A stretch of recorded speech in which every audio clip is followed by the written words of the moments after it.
Satisfied और काफ़ी खुशी हो रही है कि भगवान जी ने इतना अच्छे से ब्लेस किया है। माना है देवी माता की ब्लेसिंग्स के साथ हम यहाँ तक पहुँच पाए हैं। तो I want to thank God ji first of all and then my entire family. जी कहते हैं सबसे पहले तो भगवान जी को ही और फिर मेरी सारी फैमिली को, जिन्होंने हर तरह से मुझे सपोर्ट किया है, इमोशनली भी और स्टडीज़ में भी। मेरी पूरी हेल्प मेरे फादर ने मेरे साथ मिलके की है। काफ़ी न्यूज़पेपर्स वो पढ़ते रहे हैं और उन्होंने मार्क कर करके दिए ताकि मेरा टाइम सेव किया जा सके। और मेरे ब्रदर, मेरी मदर, इन सब ने इमोशनली मुझे बहुत ज़्यादा सपोर्ट किया है, मॉरली बहुत सपोर्ट किया है। और जैसे कि मैंने बताया कि मेरे पापा ने इवन स्टैटिक की बुक्स भी पढ़ी मेरे साथ ताकि वो मुझे सजेस्ट कर सके, गाइड कर सके, डिस्कस कर सके। तो आई थिंक मेरी फैमिली ने मेरा बहुत सपोर्ट किया है और मेरे ग्रैंड पेरेंट्स ने हमेशा से मेरे लिए बहुत ही ज़्यादा प्रे किया है। और अनफॉर्चुनेटली मेरे ग्रैंडफादर अब नहीं है, वो दिसंबर में पास आउट हो गए, बट मेरी ग्रैंड मदर है and she is also praying for me. So I want to thank all of them.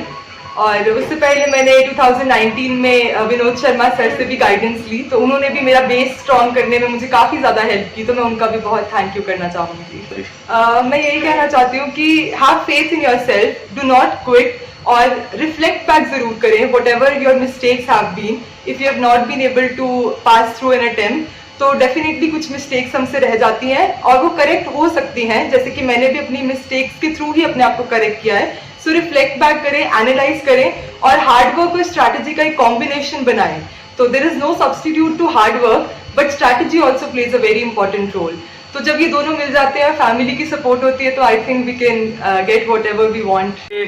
Third आने में all India OB civil services में मैं बहुत ही ज़्यादा शुक्रगुजार हूँ मां नैना देवी जी का और सभी का जिनकी गुड विशेज़ हमारे साथ थी। और सलाम करता हूँ इस बिटिया की मेहनत को, सिंसेरिटी को, और भगवान ऐसी बिटिया सबको दे और सबके बच्चों की मेहनत को रंग लगाए। इसी के साथ मैं सबके लिए गुड विशेज़ चाहता हूँ और जय माता दी कहता हूँ कि भगवान से जो कुछ मांगना है मांग लीजिए। और बच्चा शुरू से ही हम ये सोच के चलते थे कि God helps those who help themselves, और ये इसने सार्थक करके दिखाया। और भगवान ने हमारी पूरी बाजू पकड़ के पूरे अपने चरणों में, हमें नहीं पता हम उतने थे कि नहीं, बट अपनी महामाई की कृपा से, भगवान की कृपा से इसने हमारा हाथ पकड़ा गया। महामाई ने बहुत आशीर्वाद दिया है। सबके लिए बहुत बहुत हम गुड विशेष चाहते हैं। जय माता। ट्रेनिंग जो है वो इकोनॉमिक्स में हुई है, जिसमें मुझे डेवलपमेंट इकोनॉमिक्स में काफ़ी इंटरेस्ट है। तो उससे रिलेटेड जो काम होता है वो आपको आईएएस में करने का मौका ज़्यादा मिलता है। दूसरा, मेरी इच्छा थी कि मैं ग्रास रूट्स पे काम करूं, तो that opportunity also I will get more in the Indian administrative service. More than strategy, I think अगर आपको सिविल सर्वेंट बनना है, आप you should be very clear about आपका मोटिवेशन क्या है, आप क्यों बनना चाहते हैं, बिकॉज वही वो चीज़ है which will push you on days that are difficult. आपने अभी तक कितने अटेम्प्ट दिए हैं? ये मेरा तीसरा था। तीसरा अटेम्प्ट। जी। पिछले 2 अटेम्प्ट्स में क्या कुछ कमियां रहीं और उसके बारे में आप क्या? फर्स्ट अटेम्प्ट में समय कम था। इट वाज फर्स्ट हमेशा कम रहता है फर्स्ट अटेम्प्ट में समय, तो काफ़ी कुछ मैं कवर नहीं कर पाई थी। सेकंड अटेम्प्ट में भी मैं क्योंकि आप फर्स्ट अटेम्प्ट हो जाता है तो आप थोड़े मौज में रहते हैं कि हो गया है, तो उतना आप नहीं मेहनत कर पाते हो। पर वो फिर सेकंड अटेम्प्ट में वही कमी रह गई, मेहनत थोड़ी कम रह गई, और फिर वो थर्ड अटेम्प्ट थैंकफुली ब्रिज कर लिया मैंने सोशल मीडिया मैंने सारे प्लेटफॉर्म्स छोड़ दिए हैं, बिकॉज वो काफ़ी डिस्ट्रैक्टिंग होते हैं, आप नहीं पढ़ पाते हैं। कौन सा कैडर आपको पसंद है? जी, मेरा होम कार्ड है वेस्ट बंगाल।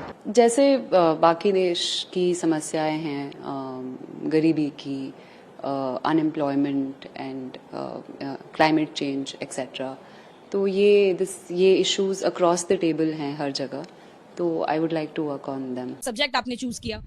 सब्जेक्ट मैंने अपना बैकग्राउंड मैंने अपना ग्रेजुएशन हिस्ट्री से किया था, तो मैंने हिस्ट्री एज एन ऑप्शनल लिया था। घंटों की बात है या फिर टाइम की बात है तो काफ़ी एक डिमांडिंग एग्जाम तो है, क्योंकि सिलेबस काफ़ी ज़्यादा है, 3 स्टेजेस होते हैं, हर किसी की अलग डिमांड होती है, तो टाइम तो काफ़ी लगता है, पर हर किसी का अपना अपना अलग रहता है। तो कभी मैंने इसे घंटे काउंट नहीं करने की कोशिश की, ये कोशिश करती थी कि जब पढ़ रही हूँ तो वो क्वालिटी टाइम हो कि उसमें टाइम ना वेस्ट हो। तो एक स्ट्रैटेजी बनाना आई थिंक अपने अकॉर्डिंग बहुत इंपॉर्टेंट होता है, जहाँ आप अपने लिए टारगेट सेट करो, एक लिमिट करो मटीरियल को, तो आई थिंक वही हेल्प किया मुझे। आप किस तरीके से टारगेट सेट करती थी, क्योंकि हम जानते हैं कि जो लोग इंटरव्यू देख रहे हैं उसमें से कई सारे एस्पायरेंट्स भी हैं, अनफॉर्चुनेटली उसमें वो भी कई सारे लोग हैं जिन्होंने इस बार एग्जाम दिया था, लाखों लोग हैं जो एग्जाम देते हैं क्लियर नहीं कर पाए थे, तो क्या कुछ वो टिप्स हैं, क्या कुछ वो स्ट्रैटेजीज हैं जो आपके लिए फेवर में काम करी? आई थिंक क्योंकि मटेरियल बहुत ज़्यादा अवेलेबल है इस समय मार्केट में यूपीएससी का, तो मटेरियल को चूज़ करना सबसे ज़्यादा इंपॉर्टेंट हो जाता है। तो apart from the basic books जो कि ऑलरेडी लोगों को पता होती है कि इस सब्जेक्ट में, इस सब्जेक्ट में, उसके अलावा मैं सिर्फ अपने नोट्स पर ज़्यादा फोकस करती थी रादर देन कोई बहुत स्पेसिफिक मटेरियल। तो करंट अफेयर्स की भी मैं न्यूज़पेपर पे बेस्ड सब्जेक्ट जो आपका वो है सिलेबस है, तो सिलेबस के अकॉर्डिंग जो कीवर्ड्स हैं उसके अंडर में अपने नोट्स बनाती रहती थी और उसको ऐड ऑन करती रहती थी ऑन अ डेली बेसिस अपने। तो वो आई थिंक मेरे को आंसर राइटिंग में काफ़ी हेल्प किया in terms of providing an edge in terms of a better answer. तो आई थिंक ऑप्शनल में भी जो कि मेरा हिस्ट्री था और करंट अफेयर्स में I use my own notes which I think help. Shruti, ये आपका कौन सा अटेम्प्ट था? ये मेरा सेकंड अटेम्प्ट था। पहले अटेम्प्ट में आप कहाँ तक पहुंचे थे और वो कौन सी गलतियां थी इस बार आपने गौर किया और इस बार वो गलतियां दोबारा नहीं होने दी? पहले अटेम्प्ट में आई थिंक सबसे बड़ी जो मेरी गलती थी वो फॉर्म फिलिंग में कहीं रह गई थी। एक अनफोर्स्ड एरर की वजह से मेरा जो मीडियम था मींस एग्जामिनेशन का वो इंग्लिश से हिंदी हो गया था।